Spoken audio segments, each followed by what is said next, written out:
আরো কেউ কেউ মনে করতেছে ওরা যখন গেল আমরা হয়াই আছি। অনেকেই মনে করছে আমরা হয়াই আছি। আপনারা বোকাশ্বরকে বসবাস করতেছেন। এক্সাম্পল দেই দিব। আল্লাহ তাদেরকে উদ্দেশ্য করে 4 দফা কর্মসূচি দিয়েছেন। কয় দফা?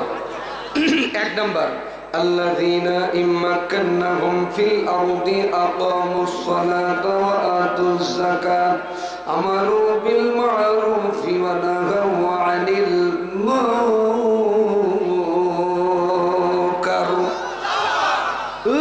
4 দফার প্রথম দফা হলো 5 ওয়াক্ত নামাজ, নামাজের বিল পাস করবে।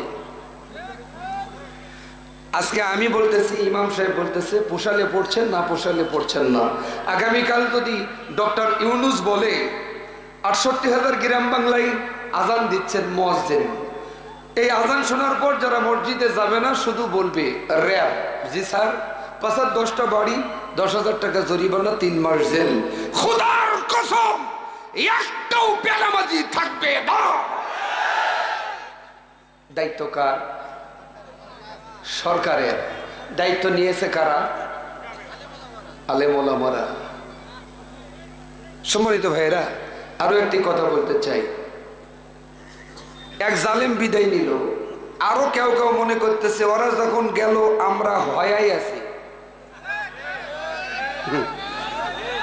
অনেকেই মনে করছে আমরা হয়াই আছি। আপনারা বোকাশ্বরকে বসবাস করতেছেন। এক্সাম্পল দেই দিব। বাঘ দেখছেন? বাঘ কথা দেখছেন?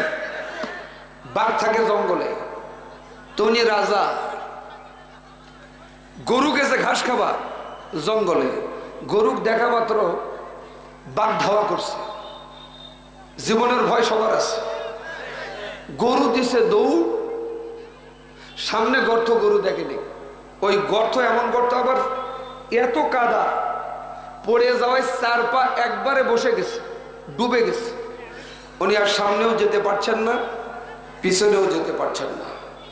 বাঘ চিন্তা করতেছেন এটাই সুযোগ। উনিও লাফ মারলেন, কিন্তু 4 হাত ডিস্টেন্স পিছনে তিনি। এখন গরু বলতেছেন রাজামশাই খাবেন না? বাঘ বলতেছেন খাবার তো খুব রুচি হচ্ছে, কিন্তু যাইতে তো পারতেছি না। এখন গরু বলতেছেন আপনি যে বিপদে পড়ছেন, আমি ওই বিপদেই পড়ছি, কিন্তু আপনাকে উঠাবে কে? বলতেছেন আমার যদি কোনো জনগণ পাবলিক উঠাইতে আসে তাহলে আমার তো জানে আমি খেয়ে ফেলবো। মানে পাবলিক জানে ইতিপূর্বে ওরাও খাইছে, এরাও খাইছে, আর তুলবে কথা কয় না। আমি কারো নাম বলছি, ভাসুরের নাম নেওয়াই ভালো। সাউন্ডটা একটু অ্যাডজাস্ট করেন বাবা। এখন বাঘ বলতেছেন গরুকে তোমাকে উঠাবে? বলতেছেন তোমার চোখের সামনে দেখবা আমার মনিব, আমার মালিক আছে, তারা উঠাই নিয়ে যাবে। এই যে আমরা, এক জালেম তো গেল, ওই জালেমের ভূমিকা পালন করলে যে গর্ত পড়ে গেছেন ওই গর্ত থেকে আপনারা উঠতে পারবেন না। কথা বলেন, কথা ঠিক কিনা? আরো জোরে, আরো জোরে। নারায়ে তাকবীর, লিল্লাহে তাকবীর। আল্লাহ কবুল করুন। 1 নাম্বার হলো 5 ওয়াক্ত নামাজ মহিলারাও পড়বে, পুরুষেরাও পড়বে। এ হুকুম কার? আল্লাহ। সুতরাং এই দায়িত্ব কোনো ইমাম, বক্তা, কোনো মুসল্লির নয়। এই দায়িত্ব সরাসরি আল্লাহ দিলেন। আল্লাযীনা ইম্মাক্কান্নাহুম ফিল আরদি আকামুস সালাহ, নামাজের বিল পাস করবে তারা, যারা চেয়ার পাবে, মুসলমান দাবি করবে, রাষ্ট্রের সরকার হবে তারা। নাঙ্গল দিয়ে আমরা চাষ দেখেছি, বাম্পার ফলন অনেক সময় ধান, কিন্তু এমনও ধান হইছে এবার মাশাআল্লাহ যে ধান পড়ে গেছে কারেন্ট পোকা ধরছে। নদীর তো পানি নেই, নৌকা তো চলেই না। আরে কথা কয় না। আব্দুর রাজ্জাক যখন মন্ত্রী ছিলেন, পানি মন্ত্রী, গঙ্গা চুক্তি করার জন্য গেছিলেন ভারতে। চুক্তি করে এসেছেন। বাংলাদেশের সাংবাদিকেরা জিজ্ঞাসা করলেন, স্যার আপনি যে গঙ্গার পানি চুক্তি করে আসলেন, পানি কই? আব্দুর রাজ্জাক সাহেব, মন্ত্রী সাহেব বললেন, যে পানি দিছিল ওই পানি বালুই শুষে খাইছে। আমি আমার ভাষায় বলি, ওরা গঙ্গার চুক্তি করবার যায় নাই, সঙ্গার চুক্তি করবার গেছিল। আরো জোরে বলেন। ভয় পাচ্ছেন? ভয়ের কোনো কারণ নাই, হতাশ হবার কোনো কারণ নাই, নিরাশ হবার কোনো কারণ নাই।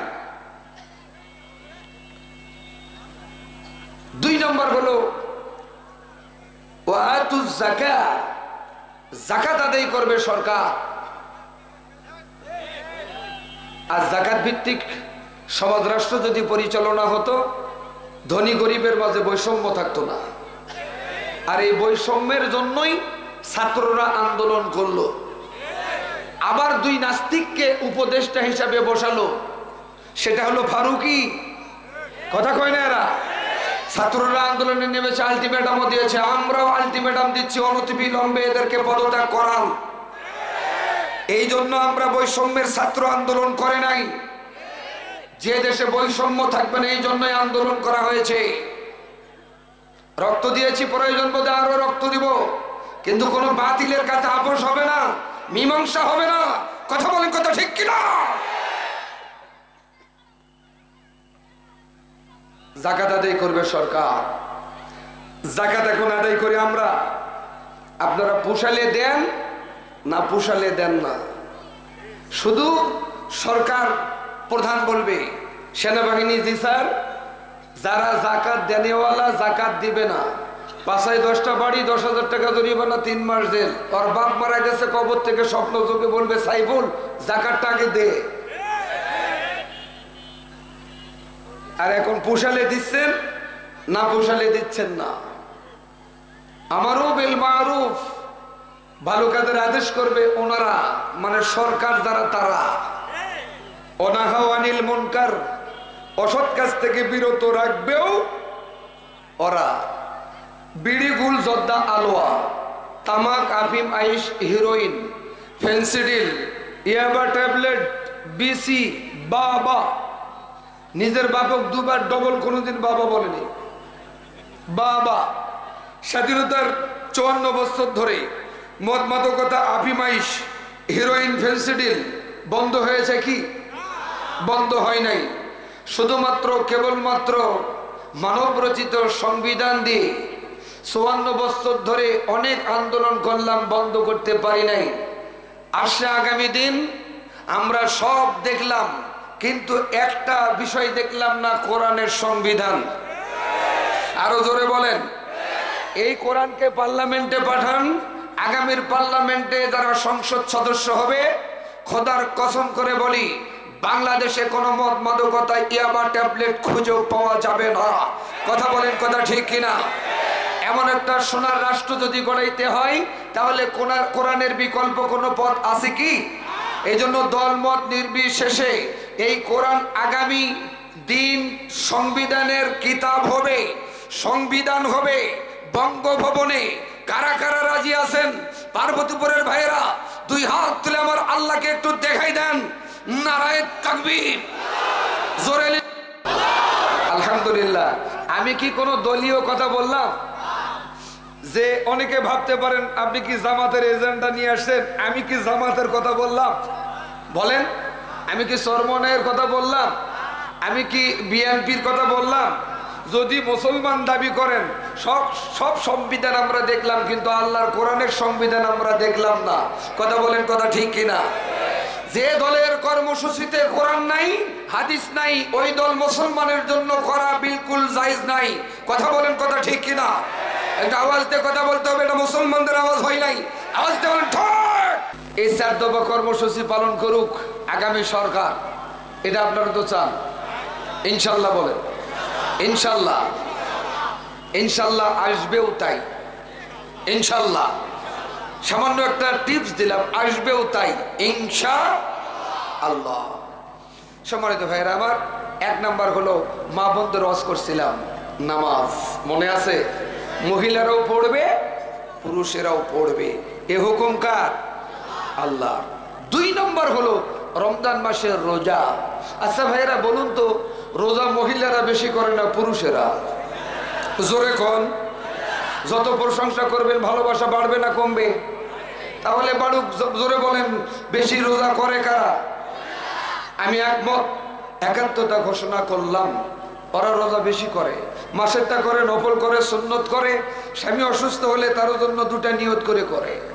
কিন্তু আপনার স্ত্রীও তো অসুস্থ হতে পারে। আপনি কয়টা রোজা মান্নত করেছেন?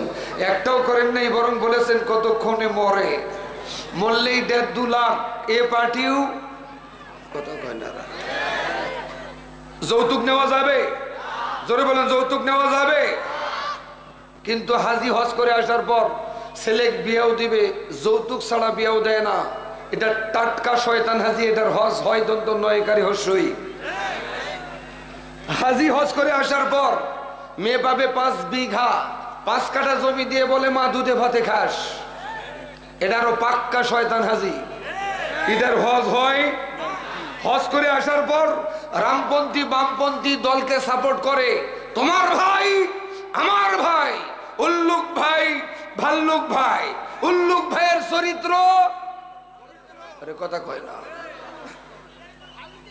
দুঃখজনক হলেও সত্য। প্রায় 40 বছরের এমপি, নাম বলতেছি না, নাম বললে সবাই চিনবারও পারে, এত উন্নয়ন করেছে যে রাস্তা দিয়ে ডেলিভারি রোগী যদি গাড়ি করে নিয়ে যাওয়া যায়, হাসপাতাল পৌঁছিতে লাগবে না, ডাইরেক্ট গাড়িতেই ডেলিভারি হবে। কথা বলেন, কথা ঠিক কিনা? আপনার গোবিন্দগঞ্জ থেকে দিনাজপুর পর্যন্ত যে রাস্তা উন্নয়নের চাপে দাবে গেছে, কথা কয় না? বাটপালেরা টাকা লুটপাট করে এই দেশের টাকা নিয়ে বেগম পাড়ার বাড়ি বানাইছো। অনেকে পালাইছো, অনেকে পালাইতে পারো নাই। আজ আফসোস করতেছো, একজন তোরা বাঁচতে পারবি না, তোদেরকে আমরা বাঁচতেও দিব না। কথা বলে না, বলতে কথা ঠিক কিনা? মাঝে মাঝে একটু বলতেছি, রাগ করতেছেন? 2 নম্বর রোজা মহিলারাও করবে, পুরুষেরাও করবে। কিন্তু পুরুষেরা রমজান মাস আসলে বলে, হুজুর একটা মশলা দেন তো। কি মশলা ভাই? হুজুর শুকনা জিনিস খাওয়া যাবে না। তার মানে ও হারামি বিড়ি খাবে। বিড়ি খাওয়া মানুষ নামাজের কাতারে দাঁড়ালে মনে হয় যে গালত কয়েকটা নিয়ত ছাড়ে। যারা ঠিক বলে নাই এরা নিশ্চিত খায়। আরো জোরে, এই মদ মাদকতার ওয়াজ কম হয় নাই, তামাকের ওয়াজ কম করা হয় নাই। এরপরও আমার বিভাগ রংপুরের একটা তামাকের ফ্যাক্টরি বন্ধ করা সম্ভব হয় নাই। দায়িত্ব আমাদের নয়, এই দায়িত্ব সরকারের। শুধু বলবে তামাকের ফ্যাক্টরি যারা দিবে 1000 কোটি টাকা জরিমানা, আমৃত্যু কারাদণ্ডে দণ্ডিত দেওয়ার ঘোষণা দেওয়া হলো। আল্লাহে, আল্লাহর কসম করে বলি, বাংলাদেশের তামাকওয়ালা খুঁজে পাওয়া দায়িত্ব ওদের, টোটাল দায়িত্ব নিয়েছি আমরা।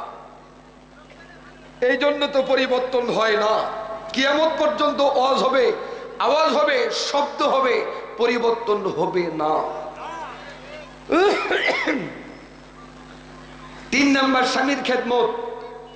মা বোনদের দৃষ্টি আকর্ষণ করে বলছি, ও মা ও বোন, স্বামী জীবিত আছে, খেদমত করবেন।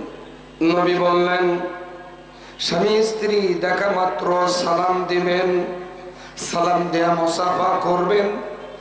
অল বডির সগীরা গুনাহ খাতা আল্লাহ মাফ করে দিবেন। আমি আজাদি দোয়া করলে দোয়া কবুল হতেও পারে, নাও পারে, ওয়ারেন্টিও নাই, গ্যারান্টিও নাই। কিন্তু স্বামী স্ত্রী উভয় উভয়ে সালাম দিয়ে মুসাফা করবে। অল বডির সগীরা গুনাহ খাতা কে মাফ করবে? জোরে বলেন, কে মাফ করবে? এই ওয়াজ শুনে গাইবান্ধার এক মুরব্বী বাড়ি গেছে। রাত 12টার পর বাড়ি যাওয়ার পর বুড়ি দিছে দরজা খুলে, বুড়া দিছে সালাম, আসসালামু আলাইকুম। বুড়ি কয় কে গো বুড়া, তোমাকে কি ভূতে ধরলো নাকি? বলছেন ভূতে ধরে নাই, স্বামী আর স্ত্রী সালাম দিয়ে মুসাফা করতে পারলে অলবডি সগীরা গুনাহ আল্লাহ নাকি মাফ করে দেয়। বলছেন সাইফুলের আব্বা ও কথা তো আগে কবা, কিন্তু আগে বলেন না। তার মানে প্র্যাকটিস না থাকলে যা হবার এই প্র্যাকটিস আপনারা করবেন না। যারা বিয়েও করেন নাই, যুবক যুবতী রাস্তা দিয়ে যাবেন, পাইকারি দরে মুসাফা করবেন, সালাম দিবেন, বাপ ভাই যদি দেখতে পায় শরীরে চামড়া একটাও থাকবে কি? 2 নম্বর রমজান মাসের রোজা। 3 নম্বর স্বামীর খেদমত। মা বোনেরা যতটুকুন পারে খেদমত করে, এরা আবার নেই দেয় আরেক ভাবে। মারহাবা বলেন। লবণ হলুদ তরকারি তো হয় নাই, মনে নাই, স্মরণ নাই, বউরে মারতে মারতে বউ বলে ভাই মারো না, ভাই কয় লাভ নাই, আব্বা ক সুবহানাল্লাহ কোন। আচ্ছা বউ পিটান কারা কারা, 2-1 হাত উঠান তো। এই একজন পাইছি, এই আরো একজন। নারায় তাকবীর। এলের বিয়ে হয় নাই সর্ব।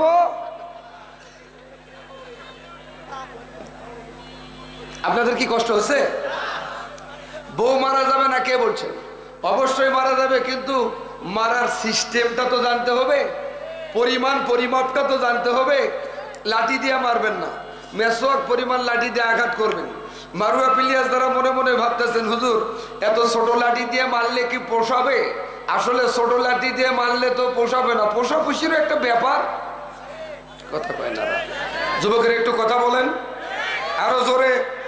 খবরদার আঙ্গুল ধরে মাথার চুল ধরে এক হাত লাঠিতে স্ত্রীকে আঘাত করবেন না। যদি কেউ করেন 25টা উট স্ত্রীর নামে সৎকার করে দিতে হবে।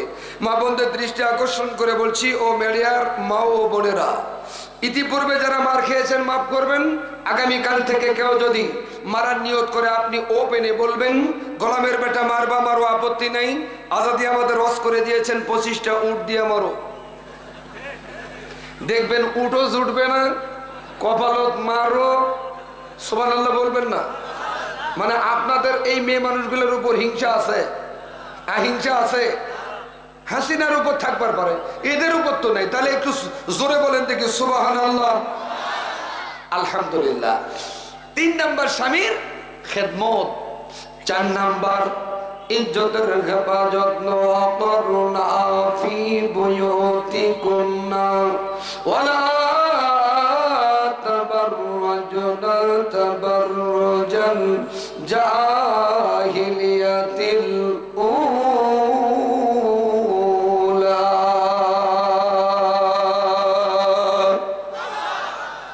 নবী হে, আপনার স্ত্রী আপনার কন্যারা বাড়ি থেকে বেরোতে পারবে না তা না, অবশ্যই বেরোবে, নিশ্চয়ই বেরোবে, কিন্তু বুকের উপর একটা বড় চাদর দিবে, ওড়না দিবে। এখন চাদর দেয় না মাফলা, বলতে পারেন আলেম মানুষ আপনারা দেখলেন কেমনে, ওরা দেখায় তাই এরাও দেখে। স্বাধীনতার 54 বছর ধরে ওয়াজ হলো, আওয়াজ হলো, প্রতিটা বক্তার একটা করে ওয়াজ থেকে যদি মহিলারা আমল করত, বাংলাদেশের কোন মহিলা বেপরদায় থাকার কথা নয়। অর্থাৎ আমি বুঝাইতে চাই ওয়াজ দিয়ে পর্দা করা সম্ভব নয়। শুধু কোরআন পার্লামেন্টে যাবে, সংসদ সদস্যরা আগামীকাল ফজরে বলবে আল্লাহ ফরজ করেছেন পর্দা করা, করতেই। যদি কেউ বেপর্দায় ঘুরে 10,000 টাকা জরিমানা, 3 মাস জেল, আমৃত্যু কারাদণ্ডে দণ্ডিত দেওয়ার ঘোষণা দেওয়া হলো। বিশ্বাস করুন, বাংলাদেশের শুধু মুসলিম মা বোনেরাই নয়, অন্য ধর্ম অবলম্বী মা ও বোনেরা পর্দা করতে বাধ্য হবে। এই দায়িত্ব কি হুজুরের?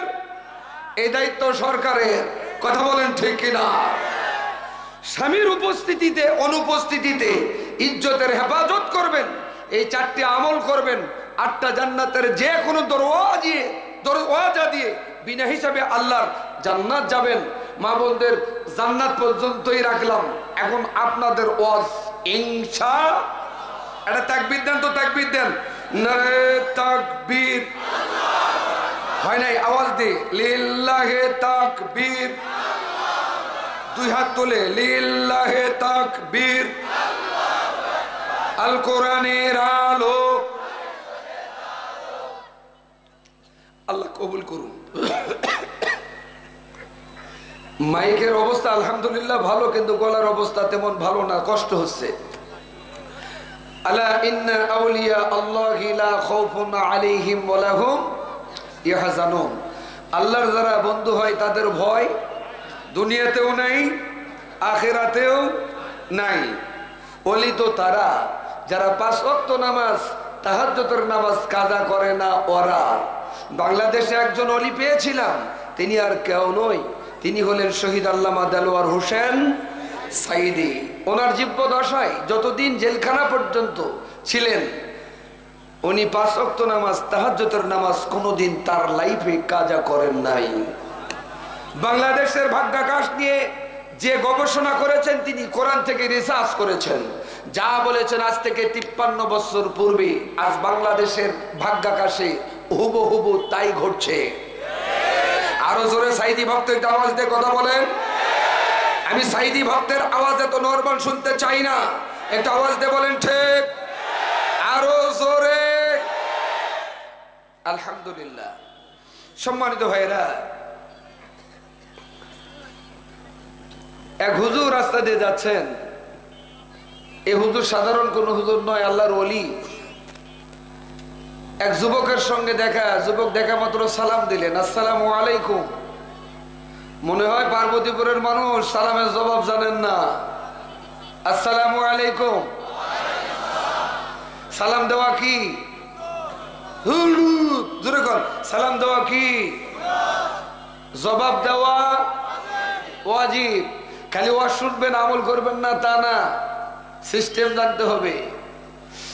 যুবক হুজুররা দেখলেন, দেখা মাত্র হুজুরে সালাম দিলেন, আসসালামু আলাইকুম।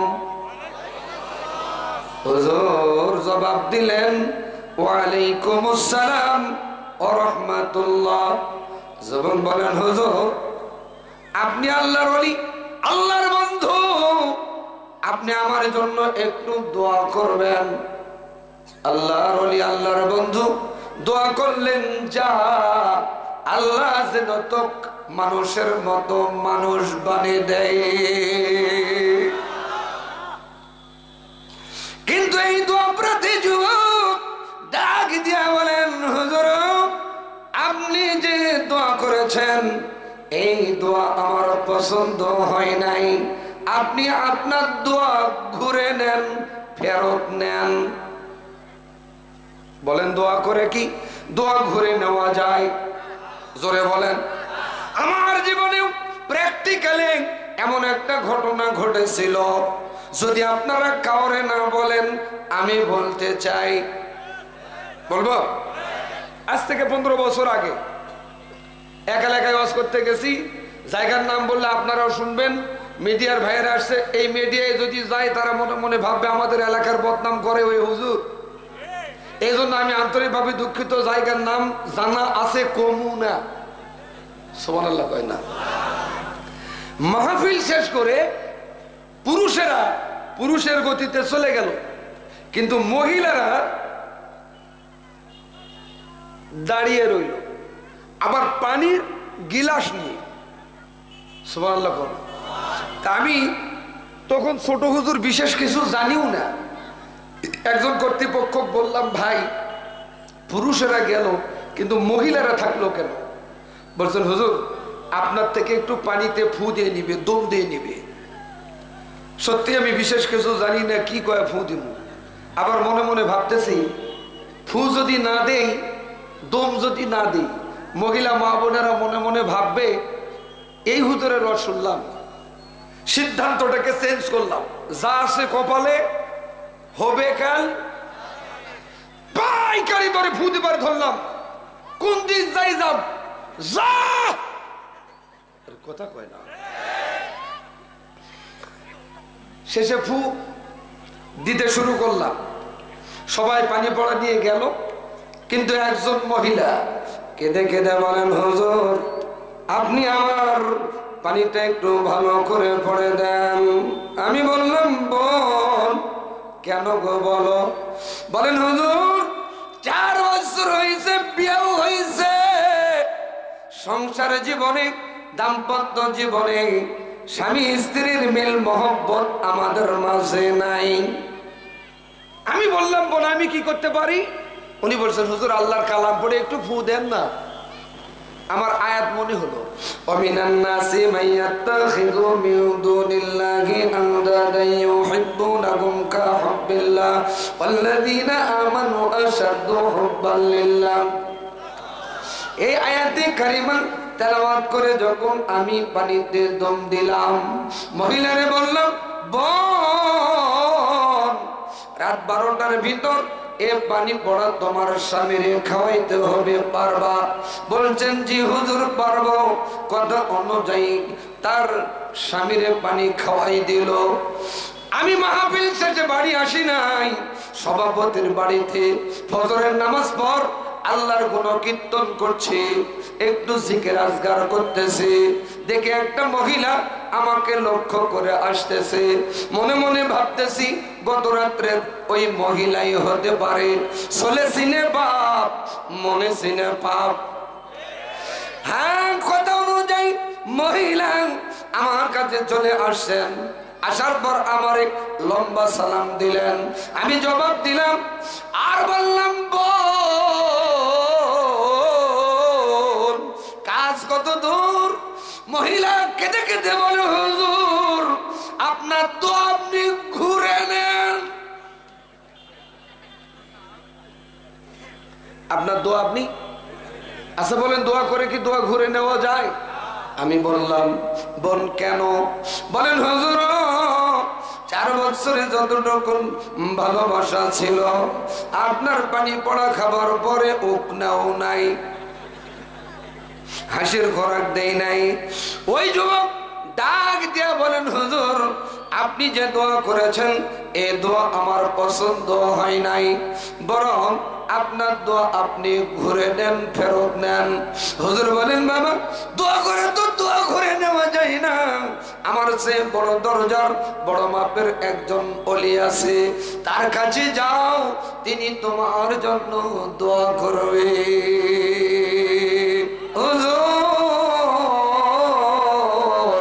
দেখা পাবো কোন জায়গায়? তার বলতেছেন ইরাকের ফুরাত নদীর নিকটবর্তী স্থানে তিনি থাকেন।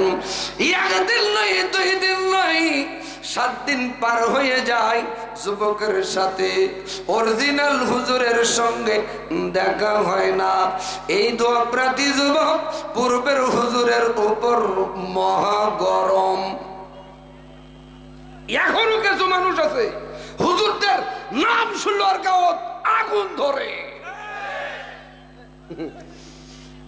হুজুরদের এতই দোষ, আসতে যাবেন মরণ খাবার খাইছে, হাঁটবার পারছো, জোরে যাবেন কয় দাওয়াত পাইছে। কোন হুজুর বললেওয়ালা লোকটার উপর রাগ করছে? জীবনেও করে না, কারণ বাংলাদেশে সবচাইতে যদি চালাক মাল থাকে হুজুরেরা। কারণ হুজুরে জানে রাগ করলে খাওয়া কপালে জুটবে, এই জন্য খাই আপনাদের, দোয়া হয় আমাদের। অনেকেই মঞ্চের অতিথি, তারা বলতেছে ওরা নয়তো গেল, এখন তো আমরা, আমাদের তো কিছু বলবে। আচ্ছা ওদের কথা কি কোরআন আছে? আরে কথা কয় না, যাদের কথা আছে তাদের কথা তো বলতেই হবে। এখন আগের গুলাছে এরা আরো প্রকাশ্যে দুশ্মন। আল্লাহর গোলাম এই দোপরাধী যুবক মহা গরম, এই জন্য তো আমি হুজুরদের দেখবার পারি না। আল্লাহর গোলামেরা এই যুবক বাড়ির দিকে রওনা দিবেন। ইন দি মিন টাইমিং পাগড়িওয়ালা, দাড়িওয়ালা, জুব্বাওয়ালা এক হুজুর যুবকের সামনে দাঁড়িয়ে গেছে। যুবকের লক্ষ্য করে সালাম দিলেন, আসসালামু আলাইকুম। জবাব দেন আরো জোরে। যুবক জবাব দিলেন। যুবক জবাব দেওয়ায় হুজুর বলতেছেন, বাবা মনটা কেন তোমার ভার ভার রে? তুমি কি কারো কাছে এসছো? এমন কথা বলায় ওই যুবক হুজুরের ওপর মহা গরম। হুজুর আপনি আমার সঙ্গে কথা বলবেন না। হুজুর দ্বিতীয়বার জিজ্ঞাসা করেন, যুবক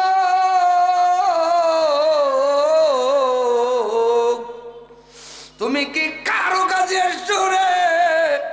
যুবক বলেন, হুজুর আমি না বললাম আপনি আমার সঙ্গে কথা বলবেন না।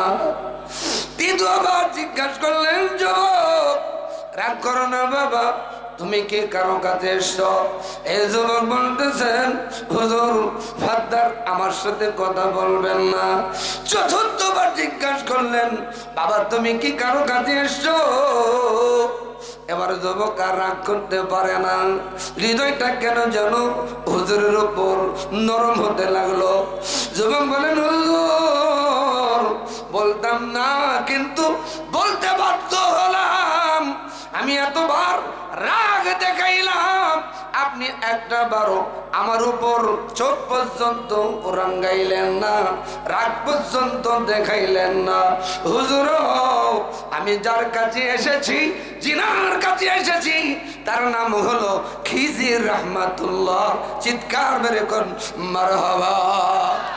যুবকের লক্ষ্য করে ডাক দিয়ে বলেন, যুবক তোমার সামনে যে মানুষটা দাঁড়িয়ে, এ মানুষটাই হলো অরিজিনালে খিজির।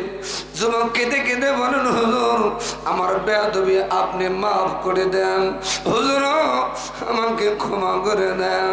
হুজুর বলছেন, বাবা তুমি বেয়াদবি করো নাই, তোমাকে আমি মাফ করে দিয়েছি। বলো যুবক কি জন্য এসছো?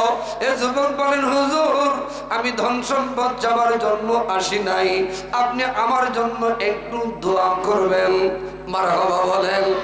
কিন্তু দুঃখজনক হলেও সত্য যে এখন একটা দল দোয়াই তুলে দিছে, মাইন্ড করবেন না। কিন্তু ভাইরা আমার দোয়া নাই কে বলেছে, কিন্তু সিস্টেম না জানার কারণে কথা বলেন ঠিক কিনা? আমাদের সমাজে আমাদের দেশে এমন একটা দোয়ার প্রচলন শুরু হয়েছে, আল্লাহুম্মা আমিন, আল্লাহুম্মা আনতাস সালাম মিনকাস সালাম বিরহমাতিকা ইয়া আরহামার রাহিমিন। এই সিস্টেম আমার নবী কোনোদিন করেন নাই, সাহাবারাও কোনোদিন করেন নাই।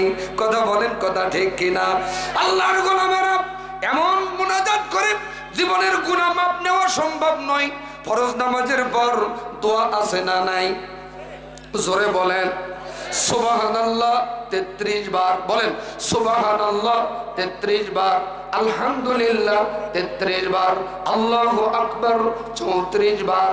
এমন আমল যদি ফরজ নামাজের পর আল্লাহর কোন গোলাম, আল্লাহর কোন বান্দা বান্দি করতে পারে, উহুদ পাহাড় পরিমাণ যদি গুনাহ করে থাকে, এই আমলের বিনিময়ে তাদের গুনাহ আল্লাহ মাফ করে দেবে। কিন্তু সকলে আমরা বঞ্চিত, শুধু সালাম ফিরালাম আর মোনাজাত আল্লাহুম্মা আমিন বিরহমাতিকা ইয়া আরহামার রাহিমিন। এটা ফাজলামি ছাড়া কিছু নয়। কথা বলেন কথা ঠিক কিনা? আল্লাহর গোলামেরা গভীর মনোযোগ। হুজুর বলেন, যুবক রে দোয়া চাও, দোয়া করব না তা না, অবশ্যই দোয়া করব, নিশ্চয়ই দোয়া করব, কিন্তু দোয়ার পূর্বে আমার একটা শর্ত আছে। হুজুর কি শর্ত বলুন? বলছেন, যুবক শর্ত হলো আমার তিনটা। মানুষ যদি তুমি উপস্থিত করতে পারো, এই তিনজন মানুষের উপস্থিতিতে তোমার জন্য আমি দোয়া করে দেব। কারণ তিনজন মানুষ হলে একজন হবে ইমাম, দুইজন হবে মুসল্লি। আর ফরজ নামাজের পর দোয়া করলে সে দোয়া কবুল হয়ে যায়। কথা বলেন ঠিক কিনা? একটু জিকির করেন লা ইলাহা, একটু গরম পানি দেন, লা ইলাহা, জোরে সুবহানাল্লাহ, আলহামদুলিল্লাহ, লা ইলাহা ইল্লাল্লাহ লা ইলাহা ইল্লাল্লাহ মুহাম্মাদুর রাসূলুল্লাহ। বলুন সাল্লাল্লাহু।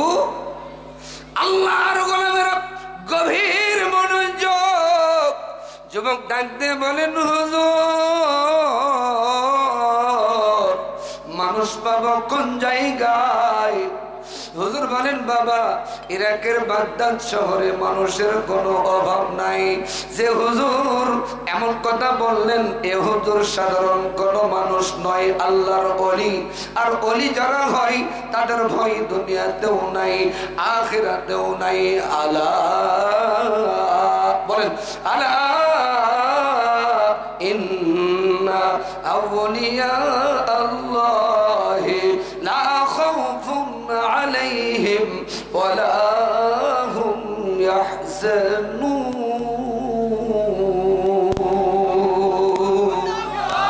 আল্লাহর যারা বন্ধু হয় তাদের ভয় দুনিয়াতেও নাই আখিরাতেও নাই। এবার যুবক চলে গেলেন মানুষ নিয়ে আসার জন্য। একদিন নয়, 2 দিন নয়, 3টা দিন ইরাকের বাগদাদ শহরে তিনি মানুষ দেখতেছেন। হাজারো লক্ষ কোটি মানুষ তার চোখ দিয়ে তিনি দেখেন, কিন্তু গলা থেকে মুখমণ্ডল চতুষ্পর্যন্ত জানোয়ারের রূপ, আর গলা থেকে পা পর্যন্ত মানুষের আকার আকৃতি। মানুষ না পাওয়াই 3 দিন পর হুজুরের দরবারে এসেছেন। হুজুর বলেন বাবা মানুষ কই রে? যুবক কেঁদে কেঁদে বলেন হুজুর আমি তো মানুষ খুঁজলাম কিন্তু আমার চোখে কোনো মানুষ দেখতে পেলাম না। হুজুর বলেন কি দেখলা? বলেন হুজুর আমি আমার চোখে যত মানুষ দেখলাম সমস্ত মানুষগুলোর আকার আকৃতি ধারণ করেছে।